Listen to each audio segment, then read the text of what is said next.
तुमचा अनुभव मला माहित नाही, तुम्ही सांगा. जर महापालिका सुधारायची असेल तर अधिकाऱ्यांच्या बदल्या झाल्या पाहिजे. महानगरपालिकेच्या अधिकाऱ्यांच्या बदल्या तुमच्या होत्या त्यांच्याकडे झाल्या पाहिजे, बरोबर ना? अधिकाऱ्यांच्या बदल्या झाल्या पाहिजे. 3 वर्षानंतर महापालिकेचा अधिकारी सुद्धा अलग रिटायर होते का? आहे ना?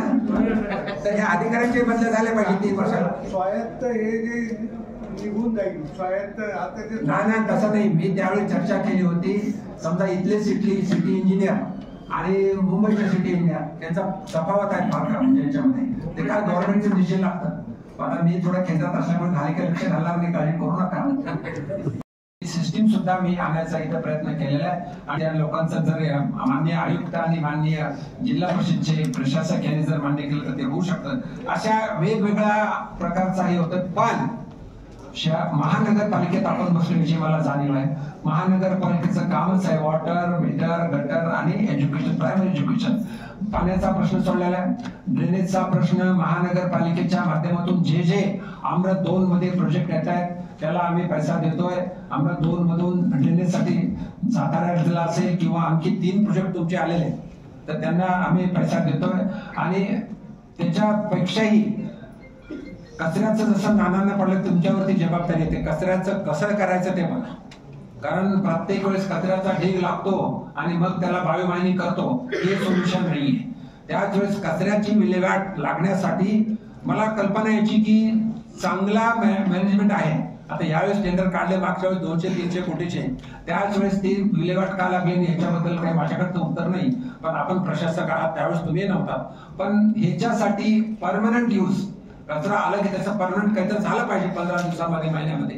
परवा मी पडेगावला गेलो होतो. पडेगावच्या लोकांनी सुद्धा सांगून सुरू केलं, वास येतो आम्हाला. चिकटणला तेच होणार आहे. तर हे ताबडतोब कचरा आलं की अशा टेक्निक्स अवेलेबल आहे.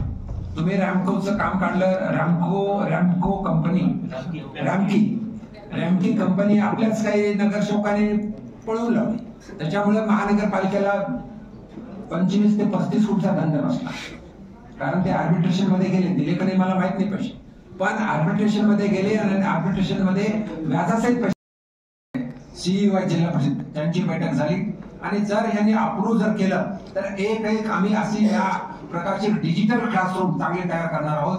आणि सोयगावची शाळा असेल किंवा इकडे वैजापूरची शाळा असेल किंवा इकडची पूर्व साईडची शाळा असेल, त्या धर्तीवरती महानगरपालिकेच्या सगळ्या शाळा शहराला विकसित शहर करायचं असेल तर 2-3 गोष्टी महत्वाच्या आहेत. डीपी प्लॅन अगोदर होणं गरजेचं आहे.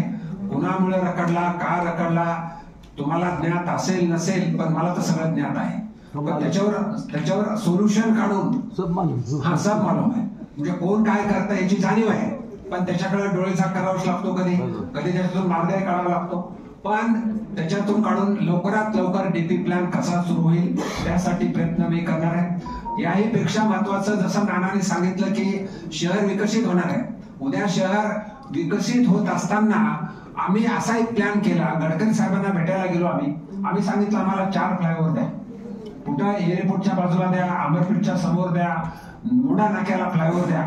तर त्यांनी सांगितलं की मला शेंद्र्यापासून वाळूजपर्यंत एक फ्लायओव्हर टाकावं. तर शेंद्रा ते वाळूज 28 किलोमीटरचा एक फ्लायओव्हर आणि त्याच्यावर नॅनो मेट्रो मध्ये 2-3 प्रकार आहेत. नॅनो मेट्रो कसा करावा तो प्रस्ताव, न्यू मेट्रो, नॅनो नाही, नॅनो युरिया आहे, न्यू मेट्रो. तर तो प्रस्ताव बारवाल साहेब तयार केलेला आहे. शेंद्र्याला निघाल्यानंतर वाळूज पर्यंत एकच फ्लायओव्हर राहील. 7 ठिकाणी त्याला खाली उतरता येईल. ते प्लॅन तयार केलेले आहे.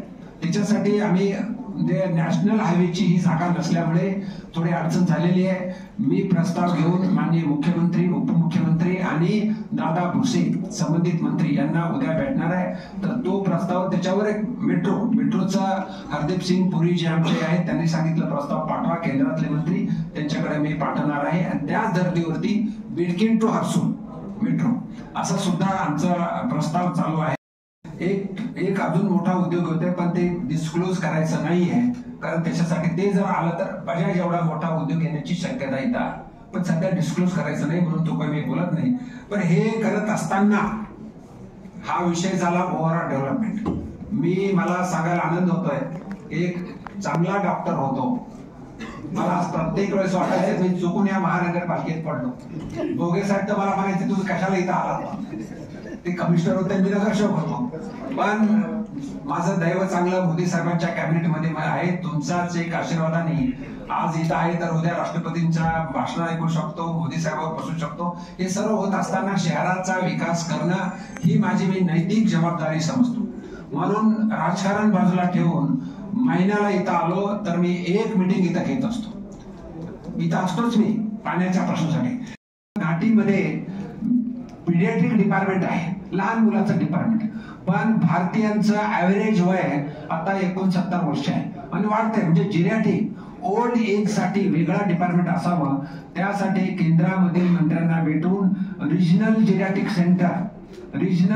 सेंटर हे केंद्रातून मंजूर केलंय. 8 दिवसापूर्वीच मला आपले आरोग्य मंत्री माननीय मनसुखभाई मांडवियाचं पत्र आलं की तुमच्या मेडिकल कॉलेजला आम्ही रिजनल जिरॅटिक सेंटर देतो. ते सुद्धा आपल्या मराठवाड्यातलाच नाही तर मुंबई नंतर दुसरं सेंटर आपल्याला मिळेल. म्हणजे हे आपल्या शहरासाठी अत्यंत महत्वाचे म्हणजे हॉस्पिटल्स हे वेगवेगळे काम करत असताना शहरामध्ये टुरिझम वाढावं म्हणून मी स्टॅच्यू ऑफ युनिटी पाहायला गेलो. स्टॅच्यू ऑफ युनिटी पाहायला गेल्यानंतर तिथं जे मी पाहिलं ग्लो गार्डन आहे. ग्लो गार्डन जवळजवळ इथं 3 एकरामध्ये ग्लो गार्डन करावं म्हणून मी माननीय आयुक्तांना भेटलो. त्यांनी सुद्धा तिथली जागा आम्हाला कुठली मजनू हिलची त्या टेकडीवरची जागा दिली त्या गार्डन मध्ये. ते सेंटर मंजूर झालंय. पॉवर फायनान्स कॉर्पोरेशन PSUच्या माध्यमातून ते सेंटर मंजूर केलंय आणि तिथं लवकरच म्हणजे 15 फेब्रुवारीच्या आत आपल्याला भूमिपूजन करायचं आहे. तिथं जवळजवळ 450 वेगवेगळे आयटम्स येतील आणि त्याच्यामुळं नाईट टुरिझम वाढणार आहे. त्याच्यामध्ये आपल्याला नाईट टुरिझमचा फायदा होईल. नेहरूच्या मकबऱ्याला सुद्धा मी 10 कोटी रुपये मंजूर केलेले आहेत. आपलं शहर ग्रामीण आणि शहरी दोन्ही भाग येतो म्हणून शहरांना फार्मर ट्रेनिंग सेंटर असावं. कुठेतरी शेतकऱ्याला ट्रेनिंग देण्यात यावं, कुठेतरी रिसर्च करता यावं. त्यांना ऍग्रिकल्चर युनिव्हर्सिटी आणि पंजाब नॅशनल बँक यांचं मी अलायन्स केलं. पंजाब नॅशनल बँकचा पैसा म्हणजे CSRचा पैसा आणि ऍग्रिकल्चर युनिव्हर्सिटीची जागा मानव आश्रम समोरच्या 15 एकर जागा घेतली. तिथं फार्मर्स ट्रेनिंग सेंटर मंजूर केलं आणि लवकरच त्यांचा प्लॅन तयार करून त्याचं आपण भूमिपूजन करतोय. असं वेगवेगळे काम आहे. याहीपेक्षा महत्वाचं 3 उद्योग या शहरामध्ये मोठे आणण्याचा प्रयत्न केलेला आहे. कॉस्मो फिल्म्सच्या माध्यमातून कॉस्मो फिल्म जी इकडे आहे इकडे पण आहे पण जवळजवळ त्यांची 1000 कोटीची इन्व्हेस्टमेंट बिडकीनला त्यांना 100 एकर जागा दिली. अजून की म्हणजे आपल्याला हॉस्पिटल आपल्याकडे जवळजवळ 15 लाखापैकी भोगे साहेब 4 लाख कामगारच आहेत. 4 लाख कामगार ऑन रेकॉर्ड आहेत. भूपेंद्र यादव जे आमचे कामगार मंत्री त्यांना जाऊन भेटलो आणि इथं कामगारांसाठी हॉस्पिटल व्हावं अशी मागणी केली. मंजूर करून घेतलं. इकडं वाळूज साईडला 500 बेडचं हॉस्पिटल आणि शेंद्रा साईडला 100 बेडचं हॉस्पिटल ह्या दोन्हीही साठी मंजूर झालेले आहेत. वाळूजचं हॉस्पिटल कुठं व्हावं त्यांनी जागा ते ETP प्लॅनच्या बाजूला दिली होती. तिथं हॉस्पिटल कुठं झालं नसल म्हणून शरणापूर ची 20 एकर जागा घेऊन माननीय जिल्हाधिकाऱ्यांनी ती जागेला मंजुरी दिली. विभागीय आयुक्ताकडून जागा नेली आणि विभागीय आयुक्ताकडून जागा वर प्रस्ताव गेलेला आहे. रेव्हेन्यू सेक्रेटरीकडे प्रस्ताव आहे. उद्या मी बैठक घेऊन त्याच्यातून ती जागा जर मिळाली तर 500 बेडचं हॉस्पिटल आपण या शहरासाठी करतोय.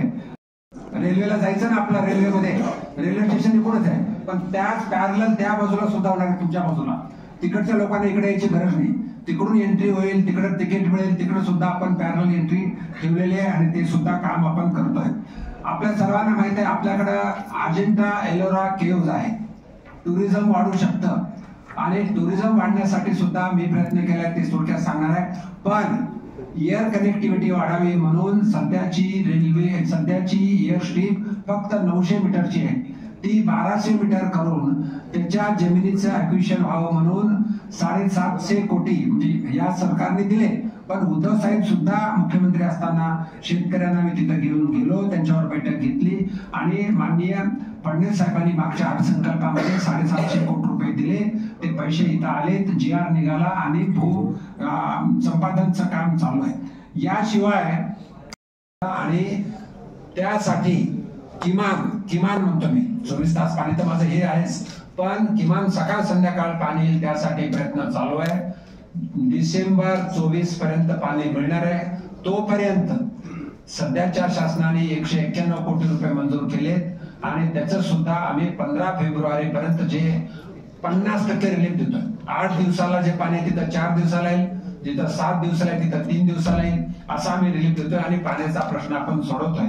याचबरोबर मी थोडक्यात सांगतो, या शहर हे मराठवाड्यातलं पहिलं शहर आणि महाराष्ट्रातलं 5वं शहर आहे. 4,500 कोटी मंजूर करून 173 किलोमीटर वरून श्रीगोंदावून गॅस पाईपलाईन इथं आणलेली आहे. गोदावरी नदीच्या खाली जवळजवळ 21 फूट आपण टनेल केला आणि ती गॅस लाईन इथं आणलेली आहे. 70,000 मीटर शहरामध्ये बसवलेत आणि कंटिन्युअस गॅस मिळेल याची आपण इथं व्यवस्था केलेली आहे. आणि काय झालं पाहिजे शहर विकास, आणि माजी आयुक्त भोगे साहेब असतील, वापकर साहेब असतील किंवा मुळेकर साहेब असतील, त्यांनी सुद्धा विचार मांडले, नानाने विचार मांडले. मला एकच सांगायचंय की हे शहर जॉग्राफिकली आणि हिस्टॉरिकल शहर आहे आणि ज्या तऱ्हेनं विकास झाला पाहिजे त्या तऱ्हेनं होत नाही याचा सर्वांनाच खंत आहे. पण विकासासाठी प्रत्येक जण आपापल्या तऱ्हेने प्रयत्न केलेला आहे आणि नक्कीच ठीक आहे 100% नाही पण 50%, 60% विकास झालाय आणि विकास आपल्याला आणखी चांगला करायचा आहे. आपल्या शहराला विकास करायचा असेल तर कनेक्टिव्हिटी वाढली पाहिजे. आपल्या शहराच्या आजूबाजूला सगळीकडे नॅशनल हायवे झालेले आहेत, पण रेल्वेची कनेक्टिव्हिटी वाढावी म्हणून इलेक्ट्रिफिकेशन झालेलं आहे. वंदे भारत ट्रेन सुरू झालेली आहे. रेल्वे स्टेशन 300 कोटीचं, मुळेकर साहेब 300 कोटीचं रेल्वे स्टेशन, त्याच्यावरती जिथं रेल्वे लाईन आहे त्याच्यावरती कॅफेटेरिया, असं मोठं काम झालेलं आहे. टेंडर झालेलं आहे, काम सुरू झालेलं आहे आणि हे त्याला 2 ते 3 वर्षाचा पिरियड आहे. इथं रेल्वेचं वर्कशॉप व्हावं म्हणून पिटलाईनचा कन्सेप्ट कुणाला माहित नव्हता. मी खासदार झालो त्याच वेळेस पिटलाईन टाकलं. पिटलाईनचं अश्विनी वैष्णव केंद्रीय मंत्र्याला मी इथं आणलो. पिटलाईनचं काम सुरू झालंय आणि दुसरी ती पिटलाईन जागा नव्हती म्हणून 16 डब्याची पिटलाईन आहे, पण मोठी अजून पिटलाईन द्यावी म्हणून तिथले बिल्डिंग्स पाडून आपण ते तिकडे शिफ्ट करतोय. ती पिटलाईन आपण करतोय म्हणजे रेल्वेचा विकास होतोय. एअर कनेक्टिव्हिटीचा पाणी पण तिकडचं विदर्भाचं मराठवाड्यात आणण्याचा प्रस्ताव आपल्या काळात बोला, तो PR देशमुखने सबमिट केलेला जो प्रस्ताव आहे, हो पुढे जर पाणी आलं तर मराठवाडा सुद्धा होईल, तो पण वेगळा प्रस्ताव. येस, आता त्यापेक्षा रेल्वेचं कृष्णा पालिकेच्या वर्धापन दिवसानिमित्त महानगरपालिकेचे माजी महापौर, माजी आयुक्त यांची बैठक स्मार्ट सिटीच्या हॉलमध्ये घेण्यात आली आणि संभाजीनगर शहराच्या विकासासाठी आणखी काय केलं पाहिजे, संभाजीनगर हे शहर एक विकसित शहर करण्यासाठी वेगवेगळ्या सूचना महानगरपालिकेच्या अधिकाऱ्यांनी घेतल्या आणि मला पूर्णपणे खात्री आहे येणाऱ्या काही वर्षामध्ये संभाजीनगर शहर हे महाराष्ट्रातील 1 नंबर म्हणजे चांगलं शहर होईल आणि सर्व सुविधा नागरिकांना पुरवल्या जातील. विशेषतः पाणी प्रश्न असेल, ड्रेनेज असेल, कचरा असेल, याच्याबद्दल सूचना दिल्या ते आयुक्त करतील आणि संभाजीनगर चांगलं शहर होईल याची मला पूर्ण खात्री आहे. आज आपण सर्व महापौर एका ठिकाणी आला, कसं वाटलं आपल्याला? आपणही महापौर होता. मागच्या 15 वर्षापासून त्यांच्यावर मी काम केलं. ते सगळे महापौर एकत्र येऊन भेटून त्यांना खूप आनंद झाला.